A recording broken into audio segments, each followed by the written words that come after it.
Լագուի որդի խյանչկութը, աբխազական հեքիաթ։ Ժամանակով աշխարհում ապրելիս է լինում մի իմաստուն գյուղացի, անունը Լագու։ Նա 3 որդի ուներ՝ Մակվան, Մաժվը և խյանչկութը։ Մակվան ու Մավժը սիրում էին ճամփորդել, իսկ խյանչկութը հովիվ էր։ Նրա գործը միայն կովերն արածեցնելն էր,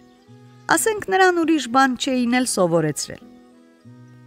Այսպես նրանք բոլորն էլ միասին ապրում էին խաղաղ ու հանգիստ։ Բայց ահա նրանց հայրը մի անգամ հիվանդանում է, հույս չկար, որ նա կլավանար։ Մահից առաջ Լագուն կանչում է իր որդիներին և նրանց ասում. «Զավակներս, ես մեռնում եմ, մահից հետո համերաշխ եղեք, ձեր հոր պատիվը մի գցեք։ Հենց որ ինձ կթաղեք, առաջին իսկ գիշերը դու Մակվա, որպես ավագ որդի, հսկիր իմ գերեզմանը, երկրորդ գիշերը Մաժվ դու հսկիր, իսկ երրորդ գիշերը դու խյանչկութ, երեքովդ էլ այնտեղ կգտնեք ձեր երջանկությունը, միայն թե չմոռանաք ձեզ հետ օղապարան վերցնել»։ Այսպես ասաց Լագուն ու մեռավ։ Որդիները նշանակեցին թաղման օրը, ձիավորներ ուղարկեցին բարեկամներին ու ծանոթներին դժբախտ լուրը հայտնելու, որպեսզի գային հանգուցյալին վերջին հրաժեշտը տալու։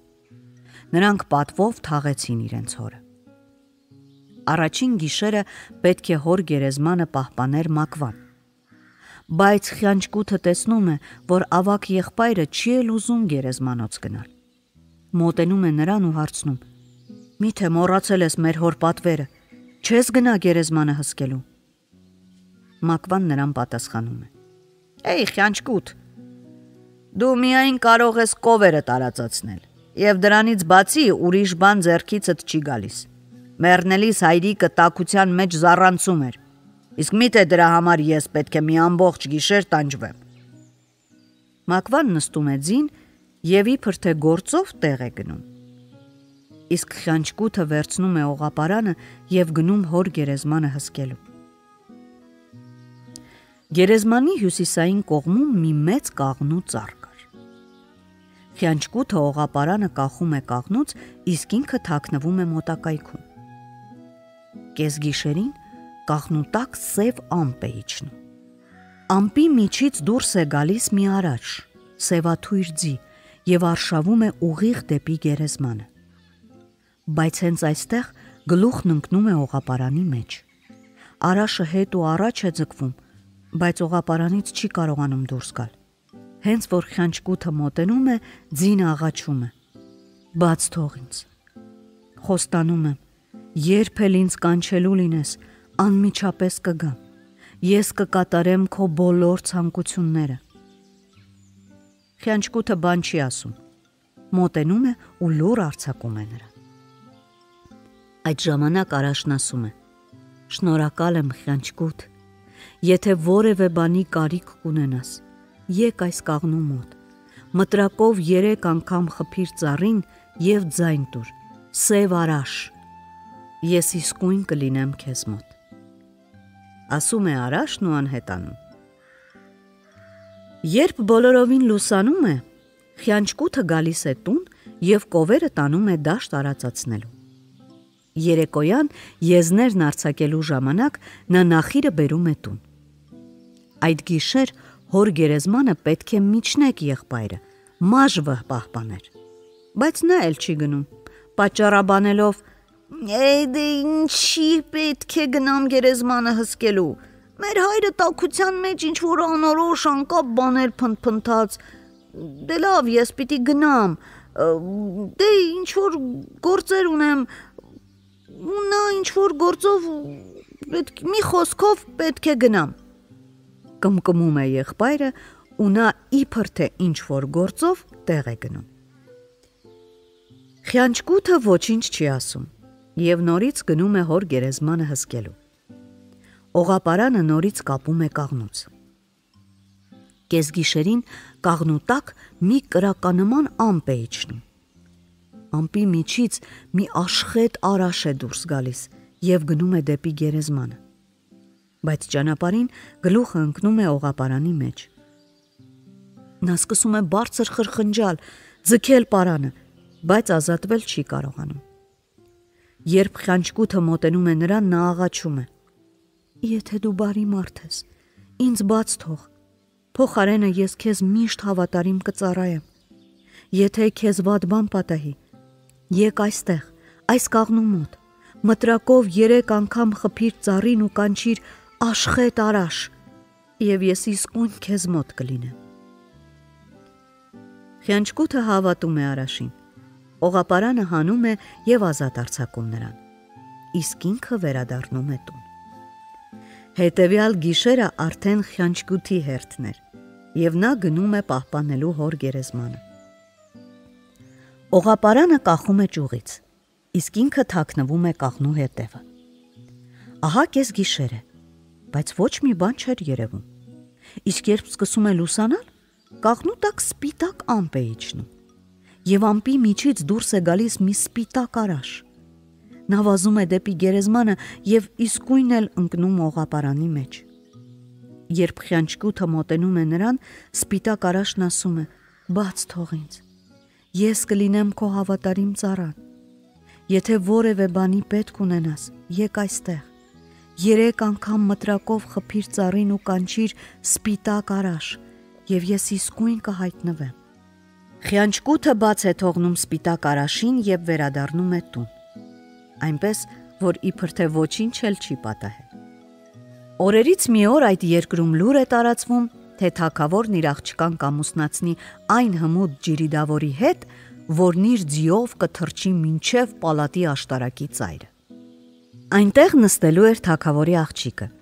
իսկ ջիրիդավորը պետք է հաներ նրա ձեռքի ադամանդե ակով մատանի։ Նշանակված օրը պալատի բակում մեծ թվով հեծյալներ են հավաքվում, բայց նրանք բոլորն էլ իզուր էին մասնակցում մրցմանը։ Նրանցից ոչ ոք չի կարողանում թռչել ու հասնել աշտարակի ծայրը կամ գոնե տեսնել թագավորի աղջկան։ Այդ հեծյալների մեջ են լինում նաև խանչկութի եղբայրները։ Երկրորդ եւ երրորդ օրերն էլ հեծյալները հավաքվում են աշտարակի մոտ, բայց դարձյալ նրանցից ոչ ոք չի կարողանում հասնել թագավորի աղջկան։ Խանչկութը ուրիշներից լսում է, որ ամենալավագույն հեծյալներն անգամ ոչ մի արդյունքի չեն հասել, բայց ցույց է տալիս, որ բան չի իմանում, եւ եղբայրներին հարցնում է. «Այսուր եք գնում ամեն օր, ինչու եք գլուխներդ կախ վերադառնում տուն, ինչ է պատահել»։ Եղբայրները պատասխանում են. «Քո ինչ գործն է, ավելի լավ կլինի կովերիդ նայես, որ գայլը չհոշոտի նրանց»։ Խանչկութն էլ ոչինչ չի ասում, բայց հետևյալ օրը, երբ եղբայրները նստում են ձիերն ու գնում, նա վերցնում է մտրակն ու գնում դեպի կաղնին։ 3 անգամ խփում է ծառին ու ձայն տալիս. «Սև արաշ, դու ինձ պետք ես»։ Եվ իսկույն նրա առջև կարծես գետնի տակից հայտնվում է սև արաշը։ «Ինչ ես ուզում, ինչով կարող եմ քեզ օգնել», հարցնում է նա։ Տղան ասում է. «Պալատի աշտարակի պատշգամբում նստած է թագավորի աղջիկը։ Թագավորը խոստացել է նրան կնության տալ այն հմուտ ջիրիդավորին, որը կկարողանա ձիով թռչել նրա մոտ եւ նրա ձեռքից հանել ադամանդե ակով մատանին։ Կարող ես ինձ օգնել»։ «Դրանից էլ հեշտ բան», ասում է սև ձին։ «Մտիր իմ ձախ ականջն ու աջ ականջով դուրս արի»։ Խանչկութը այդպես էլ անում է։ Մտնում է ձախ ականջը եւ երբ աջ ականջից դուրս է գալիս, դառնում է ոտից գլուխ սև հագուստով ձիավոր։ Նա հագել էր սև, գեղեցիկ չերքեսկա, գլխին դրել գարան ամենաթանկ մորթուց փափախ։ Այլևս ոչ ոք չէր կարող ճանաչել նախկին հովիվ խանչկութին։ Ով որ տեսներ այդպես շքեղ հագնված վայելչակազմ երիտասարդին, կձգտեր նրան ընկերանալ։ «Այժմ նստիր մեջքիս», ասում է սև արաշը։ Խանչկութը ցատկում է եւ նստում, իսկ արաշը սլանում է դեպի երկինք։ Եթե գետնի վրայից նայեին, կթվար, թե ձին մի փոքրիկ սև թռչուն է, այնքան որ նա վեր էր բարձրացել։ Մոտենալով պալատին, Արաշն իջնում է եւ հավասարվելով Խյանչկուտի եղբայրներին, նրանց արանքից սրընթաց անցնում է եւ այնպիսի թափով, որ քիչ է մնում եղբայրները թամբերից ցած գլորվեն։ Երբ սև ձին մտնում է պալատի բակը, այնտեղ արդեն մեծ բազմություն կար։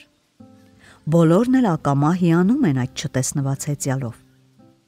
Խյանչկուտը սկսում է բակի մեջ վարպետորեն արշավել, հետո շշնջում է ձիուն. Այժմ այնպես սլացիր վեր, որ աշտարակի պատշգամբին հասնելու համար մի սաժեն մնա, իսկ հետո որքան կարելի է արագ փախիր բակից։ Ասածն ու արածը մեկ է լինում։ Ձին այնքան է բարձրանում, որ թագավորի աղջկան հասնելու համար միայն մի սաժեն է մնում, իսկ հետո շուռ է գալիս եւ արշավում բակից դուրս։ Խյանչկուտը վերադառնում է կաղնու մոտ։ Մտնում է սև ձիու աջ ականջը ձախից դուրս գալիս եւ նորից ստանում է իր հովվական կերպարանքը։ Հետո վերադառնում է տուն։ Հետևյալ օրը Մակվան ու Մաժվը նորից գնում են։ Իսկ Խյանչկուտը վերցնում է մտրակն ու գնում դեպի կաղնին եւ դուրս է գալիս աշխետ ձին։ Քեզ ինչ է պետք, ինչ կհրամայես։ Տար ինձ թագավորի բակը, ասում է Խյանչկուտը, եւ թռիր մինչև աշտարակի պատշգամբը, ուր նստած է թագավորի աղջիկը։ Երբ ես ձեռքս կդիպցնեմ նրան, դու իսկույն ետ սուրա։ Արաշն ասում է. հա, դրանից էլ հեշտ գործ, կանեմ այնպես, ինչպես ուզում ես, իսկ հիմա մտիր ձախ ականջս ու դուրս եկ աչից։ Խյանչկուտը կատարում է Արաշի ասածը, մտնում է նրա ձախ ականջը եւ աչով դուրս է գալիս։ Դուրս է գալիս ամբողջապես փոխված, ոտքից գլուխ հագնված Արաշի գույնին,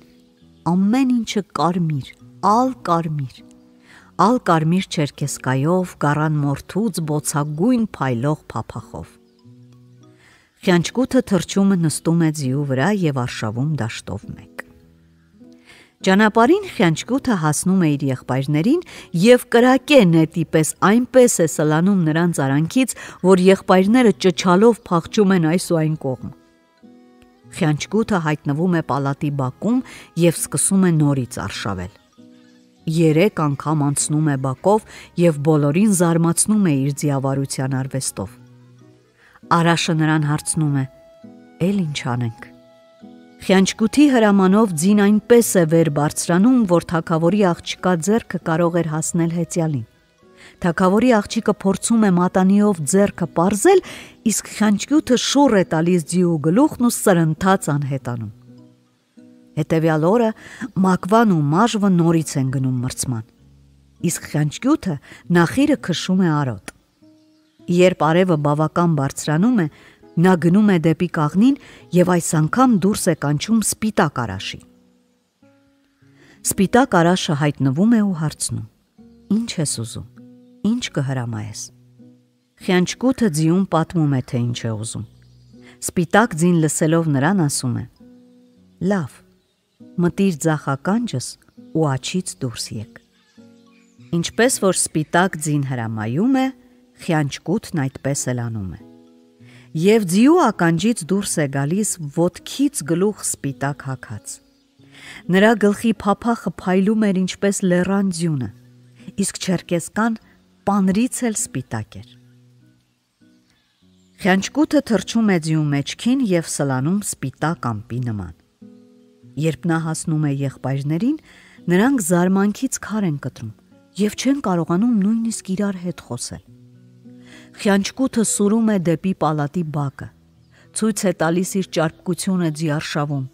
եւ սպիտակ ձիուն հրամայում է թռչել մինչև պատշգամբի բազրիքը։ Թագավորի աղջիկը տեսնելով հեծյալին զարմանքից ձեռքերն իրար է զարկում։ Այդ անկնթարթում Խյանչկուտը նրա մատից արագ հանում է ադամանդե մատանին։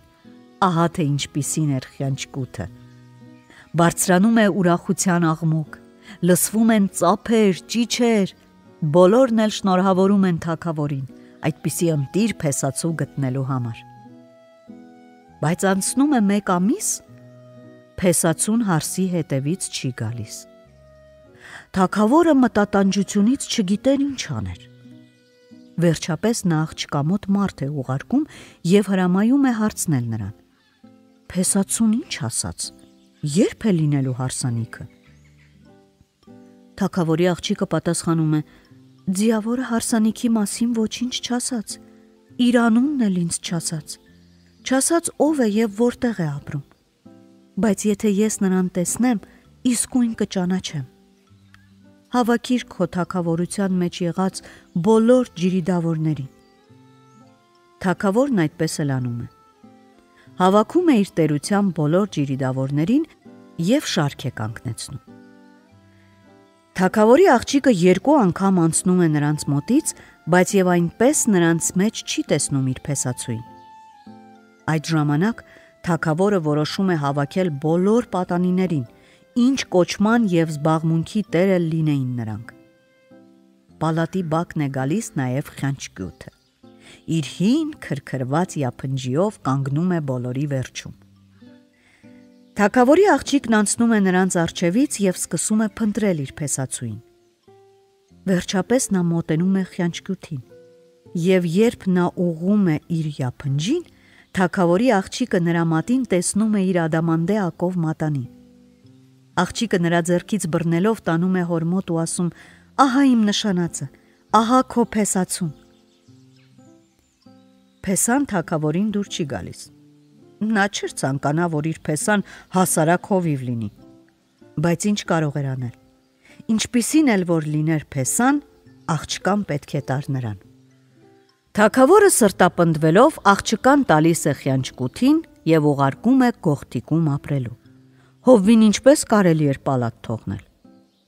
Թագավորը հրամայում է, որ այդ օրվանից աղջիկն իր աչքին չերևա,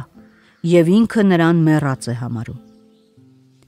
Թագավորի ավագ աղջիկներն ամուսնացած էին արքայորդիների հետ, և ծեր արքան միմիայն նրանց էր փեսա ճանաչում։ Այդ արքայորդիները ամեն անգամ ծաղրում էին թագավորի նոր փեսային, արհամարհում էին, վրան ծիծաղում։ Նրան մոտենալն անգամ զզվանք է պատճառում, ասում էին նրանք ամենտեղ։ Իսկ խյանչկութը լռում էր, կարծես թե ոչ լսում էր և ոչ էլ տեսնում։ Շատ ժամանակ է անցնում։ Թագավորը հանկարծ հիվանդանում է։ Նրան սկսում է տանջել անտանելի գլխացավը։ Թագավորի փեսաները օր ու գիշեր շրջում են ամենտեղ և նրա համար դեղ ու ճար են փնտրում, բայց այդպես էլ ոչ մի բան չեն կարողանում գտնել։ Այդ օրերին խյանչկութն ապրում էր գողթիկում, քնում էր նրա հողե հատակին, օջախի առաջ։ Մի անգամ կնոջն ասում է. Ես էլ եմ ուզում գնալ թագավորի համար դեղ փնտրելու։ Նա թագավորի մոտ մարդ է ուղարկում ձի խնդրելու։ Թագավորը զայրացած ասում է. Դրան մի յաբու տվեք, չէ որ ես նրա պատճառով եմ հիվանդացել, թող գնա, գուցե մեր բախտից մի որևէ տեղ փորձանքի կգա, վիզը կկոտրի ու էլ ետ չի դառնա։ Մի քնձռոտ ու նիհար յաբու են գտնում, մաշված թամբով թամբում։ Խյանչկութն էլ հագնում է իր հին քրքրված յափնջին ու նստում յաբուի վրա։ Դեռ բակում յաբուն սկսում է կաղալ, օրորվել, իսկ թագավորի ծառաները նայում են, ծաղրում ու ձեռք են առնում խեղճ ձիավորին։ Դե այդպիսի նժույգով շատ հեռու չի գնա։ Խյանչկութը մի կերպ դարպասից դուրս է գալիս ու գնում, բայց ճանապարհին թեքվում է և մտնում է մի ծանոթի տուն։ Յաբուին թողնելով նրա մոտ ասում է. Սրան պահպանիր, մինչև իմ վերադարձը։ Դրանից հետո խյանչկութը ուղևորվում է դեպի կաղնին, 3 անգամ խփում է ծառին, սև ձիուն կանչում է ու ասում. Թագավորի, իմ աներոջ, գլուխը խիստ ցավում է, ես հանձն եմ առել նրա համար դեղ ճարել, այս բանում կարող ես ինձ օգնել։ Մի անհանգստացիր, պատասխանում է Արաշը, դա այնքան էլ դժվար գործ չի, լսիր ինձ, ծովում մի հսկա ձուկ է լողում, նրա մեջքը լողաթևերի հետ ցցված է ջրից դուրս, այդ ձկան ստամոքսում է գլխացավի դեղը, ես քեզ կտանեմ ծովի վրայով, Եվ երբ մենք կանցնենք ձկան վրայով, իմ աջ կողքին մտրակով այնպես ուժեղ խփիր, որ մտրակիդ երկարության չափ ինձնից կաշի պոկվի։ Այն ժամանակ ես սմբակներովս ձկանը կհարվածեմ, եւ նա ուղիղ 2 կես կլինի։ Իսկ դու թրովդ կոտորիր բոլոր այն կենդանիներին, որոնք նրա փորից դուրս կթռչեն, եւ բռնիր այն, ինչ որ կընկնի ջուրը։ Խյանչկութը սլանում է դեպի ծովը, եւ երբ տեսնում է ձկան մեջքը, այնպես է մտրակում սև արաշին, որ իր մտրակի երկարության չափ նրանից կաշի է պոկվում։ Այստեղ ձին հարձակվում է ձկան վրա եւ իր սմբակներով նրան 2 կես է անում։ Այդ վայրկյանին ձկան փորից դուրս է թռչում մի այծյամ։ Խյանչկութը թրով խփում է նրա մեջքին եւ 2 կես անում։ Այծյամի փորից դուրս է թռչում մի նապաստակ։ Խյանչկութը սրանել է 2 կես անում, բայց նապաստակի փորից մի արքղիկ է ընկնում։ Իսկույն բռնում է արքղիկը եւ ձին քշում է դեպի ափ։ Այդ ժամանակ սև ձին նրան ասում է. այդ արքղիկում մի ագրավ կա, նրա ուղեղն էլ հենց գլխացավի դեղն է։ Խյանչկութը հանում է ագրավի ուղեղը, դնում է Չերքեսկայի փամփշտակալներից մեկի մեջ եւ ուղևորվում է դեպի տուն։ Անցնելով մի մեծ անտառի միջով, նա արաշից իջնում է։ Նրան կապում է ծառից եւ նստում է հանգստանալու։ Հանկարծ տեսնում է, որ դեպի իր կողմն են գալիս թագավորի 2 փեսաները։ Նրանք Խյանչկութին չեն ճանաչում եւ անցնում են նրա կողքով։ Բայց Խյանչկութը նրանց ձայն է տալիս։ Փեսաները մոտենում են։ Տեսնես այս անծանոթը մեզ ինչ է ասելու։ Մտածում են նրանք։ Խյանչկութը նրանց հարցնում է, թե որտեղից են գալիս եւ ինչ են փնտրում։ Մեր աներոջ թագավորի գլուխը սաստիկ ցավում է։ Մենք նրա համար դեղ ենք փնտրում։ Բայց անցել է ավելի քան 1.5 ամիս, դեղը չենք ճարել։ Ահա թե ինչ, բացականչում է Խյանչկութը։ Իսկ եթե որևէ մեկը գտնի այդ դեղը, նրան ինչ պարգև կտաք։ Դե ինչ որ ուզեր կտայինք այդ մարդուն։ Ամեն ինչ կտայինք։ Խյանչկութն ասում է.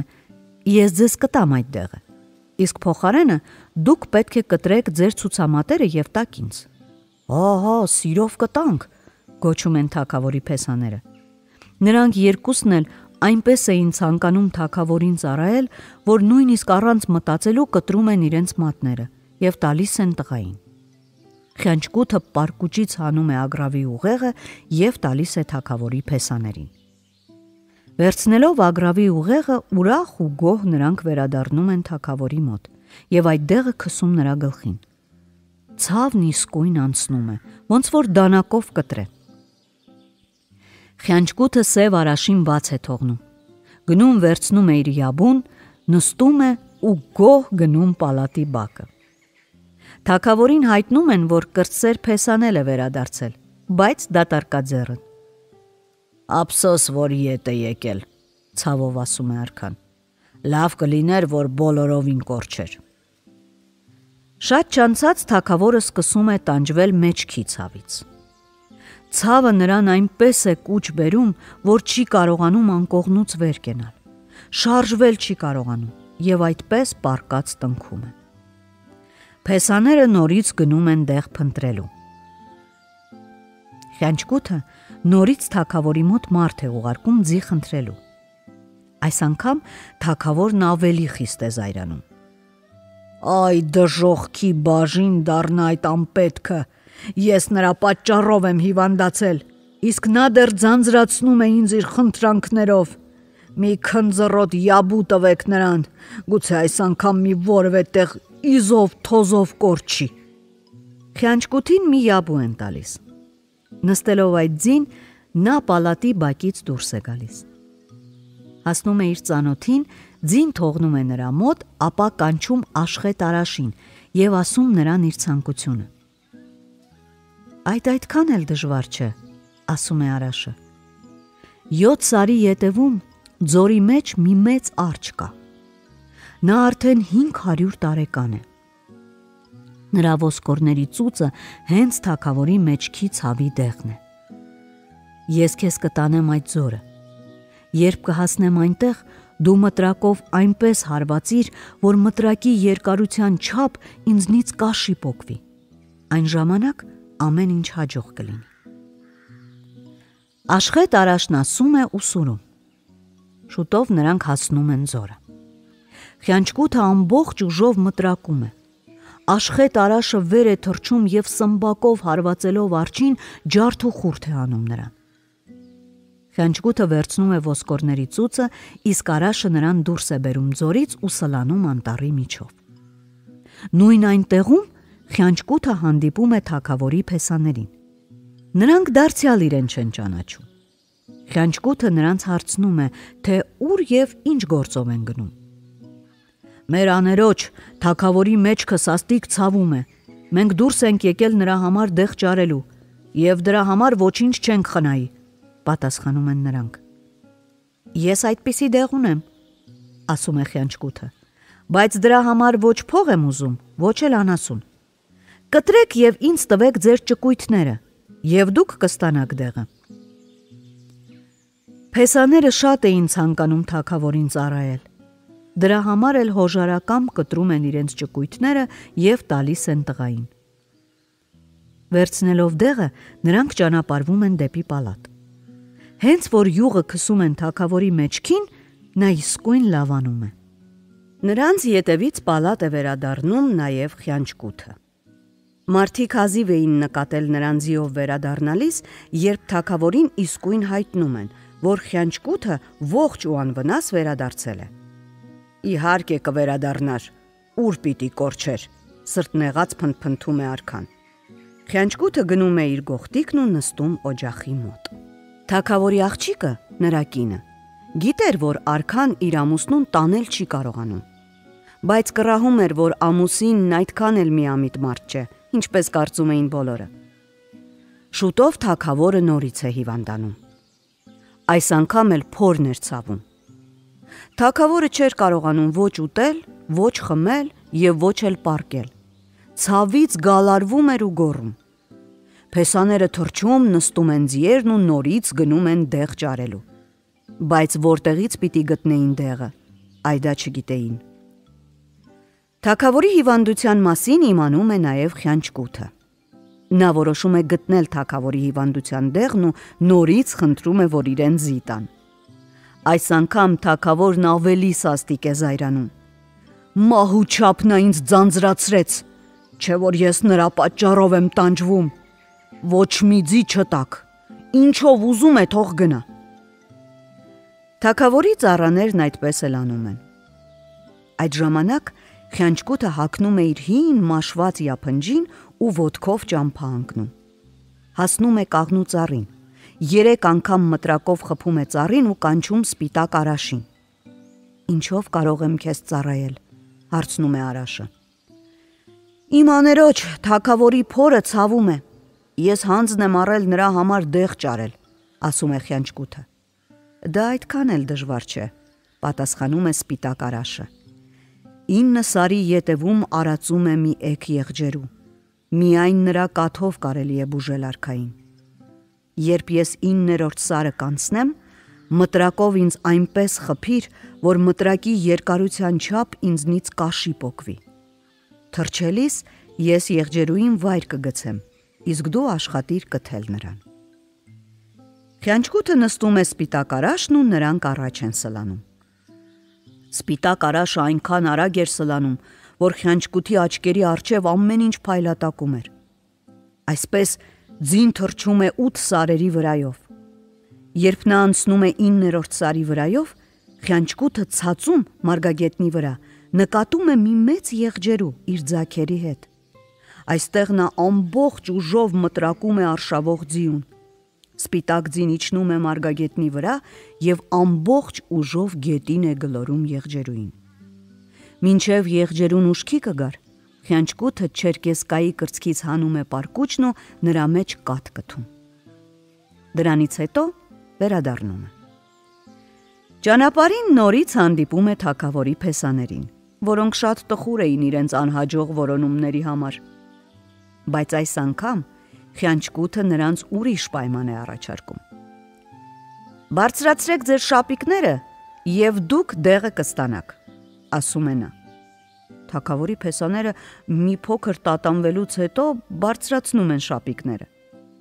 Այդ ժամանակ խյանչկութը Արաշին ասում է. «Մոտեցիր ու սրանց ամեն մեկի մեջքին սմբակովդ խարանիր»։ Երբ ձին այդ կատարում է, խյանչկութը թագավորի փեսաներին է տալիս եղջերուի կաթը։ Նրանք իսկույն թռչում նստում են ձիերն ու շատ գոհ շտապում են պալատ։ Թագավորը հենց որ այդ կաթը խմում է, իսկույն առողջանում է։ Իսկ խյանչկութը վերադառնում է այնպես, ինչպես որ գնացել էր։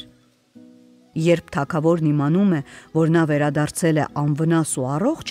հուսահատությունից այնպես է հառաչում, կարծես թե մի ծանր ցավ ունենար։ Տեսեք, դժբախտությունը մի շատ լավ մարդու է պատահում, իսկ վատ մարդուց սատանան էլ է խուսափում։ Այդ օրվանից թագավորն այլևս չի հիվանդանում։ Բայց շուտով նրան մի այլ դժբախտություն է պատահում։ Նա լուր է ստանում, որ հարևանները հարձակվել են իրենց երկրի վրա։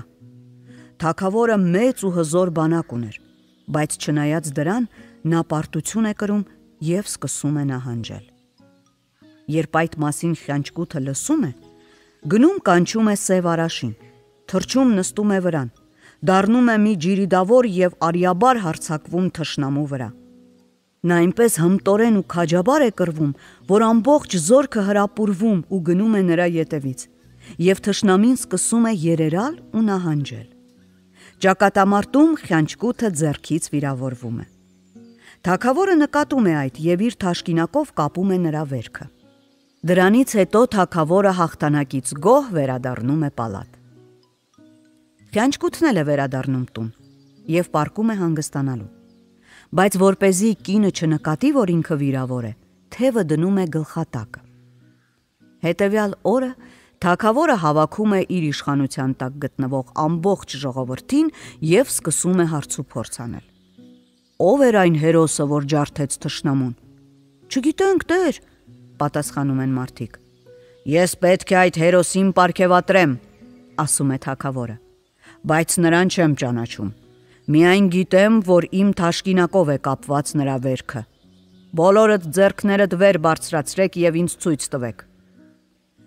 Բոլորը ձեռքերը դեպի վեր են պարզում, բայց եւ ոչ մեկի ձեռքին թագավորական թաշկինակ չի լինում։ Իսկ այդ պահին խյանչկութը ձեռքը գլխի տակ դրած խորը քնել էր։ Թագավորի աղջիկը երբ իմանում է այդ թաշկինակի մասին, մտածում է. լավ կլինի, որ ամուսնուս ձեռքերն էլ ստուգեմ, գուցե հենց ինքն է մեր ժողովրդի փրկարարը։ Նա մոտենում է քնած խյանչկութին եւ տեսնում է, որ նրա ձեռքը կապված է թագավորի թաշկինակով։ Իսկույն հորը լուր է ուղարկում։ Թագավորը հենց որ իմանում է այս մասին, անմիջապես շտապում է դեպի գողտիկը եւ համոզվում, որ այդ հերոսը իր կրտսեր փեսան է եղել։ Թագավորը շատ է ամաչում եւ հրամայում է, որ փեսային ու աղջկան անմիջապես տեղափոխեն պալատ։ Խյանչկութը այնքան խորն է քնած լինում, որ նույնիսկ չի զգում, թե ինչպես են իրեն փոխադրում նոր բնակարան։ Վերջապես նա արթնանում է։ Արթնանում է ու տեսնում է, որ պառկած է թագավորի պալատում։ Ինքը թագավորն էլ նստած է իր գլխավերևում։ Թագավոր, ինձ ով է այստեղ բերել։ Ինչ է պատահել։ Զարմացած հարցնում է խյանչկութը։ Ես միայն այսօր իմացա, թե դու ինչ մարդ ես, ասում է թագավորը։ Քեզ ճանաչեցի իմ թաշկինակով։ Խնդրիր ինձնից ինչ որ կկամենաս։ Ահա թե ինչ։ Դե որ այդպես է, կանչիր այստեղ քո երկու թագավորազն փեսաներին։ Թագավորը նրանց ետևից սուրհանդակ է ուղարկում, եւ փեսաներն անմիջապես ներկայանում են։ Խյանչկութն ասում է. Թագավոր, ուզում եմ քեզ մի հարց տալ։ Ասում են, որ դու ծանր հիվանդացել էիր։ Այո, պատասխանում է թագավորը։ Քիչ մնաց, որ այդ հիվանդությամբ մեռնեի։ Իսկ քեզ ով բուժեց։ Փեսաներս բուժեցին։ Նրանք ինձ համար դեղ ճարեցին, պատասխանում է թագավորը։ Իսկ դրա համար ես նրանց առատ պարգևներ եմ տվել։ Խյանչկութը նայում է թագավորի փեսաներին ու հարցնում. Թագավորի համար դեղը որտեղից ճարեցիք։ Փեսաները տեսնում են, որ ստելն անօգուտ է, պատասխանում են. «Դու տվեցիր, այն ժամանակ դու նստած էիր սև ձիու վրա»։ «Իսկ փոխարենը ինձ ինչ տվիք», հարցնում է խյանչկութը։ Ցույց տալով իրենց ձեռքերը, փեսաներն ասում են. «Վերցրեցիր մեր ցուցամատները»։ «Ճիշտ է», ասում է խյանչկութը եւ դիմում է թագավորին։ «Թագավոր, կարծեմ դրանից հետո էլի ես հիվանդացել»։ «Այո, ես էլի հիվանդացա», համաձայնում է արքան։ «Եվ փեսաներս ինձ համար նորից դեղ ճարեցին»։ «Այդ հիվանդության համար դեղը ինչպես ճարեցիք», հարցնում է խյանչկութը թագավորի փեսաներին։ Փեսաների համար շատ ամոթ էր, բայց ինչ կարող էին անել։ Ուզած-չուզած պետք է խոստովանեին։ «Այդ դեղն էլ դու տվեցիր մեզ», ասում են նրանք։ «Այն ժամանակ դու նստել էիր աշխետ արաշի վրա»։ «Իսկ դուք ինչ տվիք դրա փոխարեն»։ «Մեր ճկույթները», պատասխանում են փեսաներն ու ցույց են տալիս իրենց ձեռքերը։ «Իսկ երբ թագավորը երրորդ անգամ հիվանդացավ, որտեղից գտաք դեղը»։ «Դարձյալ դու տվեցիր, այն ժամանակ դու նստել էիր սպիտակ արաշին»։ Փեսաները կարմրում են, գլուխները կախում ու ասում. «Ոչինչ»։ «Ինչպես թե ոչինչ»։ «Դե մի շապիկներդ վեր բարձրացրեք»։ Թագավորի ազնվազարմ փեսաներն ինչ կարող էին անել։ Նրանք շապիկները վեր են բարձրացնում եւ բոլորը տեսնում են, որ նրանց մեջքին կապույտ խարանի նման մեծ բծեր կան։ «Այս ինչ կապույտ հետքեր են», հարցնում է խյանչկութը։ «Դրանք քո սպիտակ արաշի սմբակի հետքերն են», պատասխանում են փեսաները։ Այստեղ թագավորը բացականչում է. «Ես քո ծառայությունները չեմ գնահատել, իմ սիրելի կրտսեր փեսա,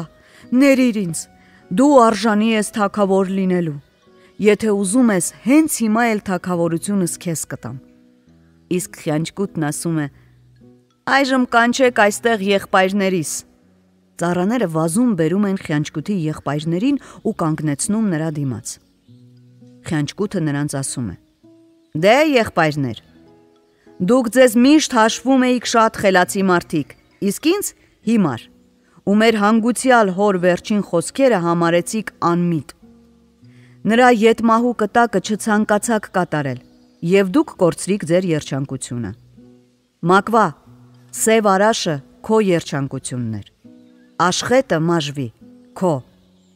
իսկ սպիտակ արաշը իմ երջանկությունը։ Բայց քանի որ դուք չկատարեցիք մեր հոր վերջին ցանկությունը, դրա համար էլ ձեր երջանկությունն ինձ բաժին ընկավ։ Եվ այսպես Լագուի տղան խյանչկութը դառնում է թագավոր ու շատ խելացի կառավարում է երկիրը։ Բայց որպեսզի ամեն բան ճիշտ իմանար, իրեն շրջապատել էր ոչ թե իշխաններով ու հարուստներով, այլ ժողովրդի ծոցից ելած լավագույն մարդկանցով։